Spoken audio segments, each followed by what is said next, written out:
Napasaring si Davao City Mayor Rodrigo Duterte sa mga katunggali na bumabanat sa kanya ngayon matapos siyang umangat sa mga pinakahuling survey.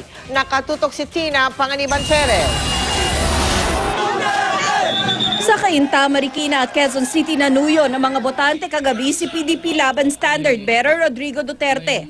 Sa kanyang pag-iikot, pinasaringan niya ang kanyang mga katunggaling bumabanat sa kanya matapos siya manguna sa pinakahuling SWS at Pulse Asia Survey. Stop talking and raise your campaign higher. Sinagot din muli ni Duterte ang bansag sa kanya ni Vice President Cheche Barbinay na pambansang berdugo. I have been the mayor for 20 years. There never was a time na nagpatay ako ng inosenteng tao. Pero may inamin si Duterte. Minsan na raw siyang may naparusahang maling tao noon.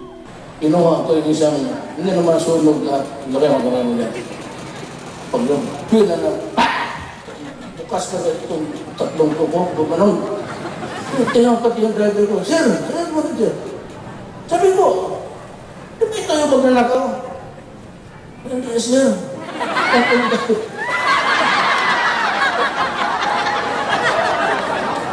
Sa pasaring naman ngayong araw ni Liberal Party Standard Bearer Mar Rojas na ampaw si Duterte, sabi ng kanyang tagapagsalita, tila nagiging wild na raw ang kandidato ng administrasyon.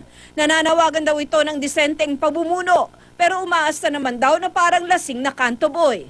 Ngayong araw, ang lalawigan ng Bulacan ng sinadya ni Duterte, partikular ang San Miguel, Baliwag at Malolos. Tina Panganiban Perez, Nakatutok, 24 Oras.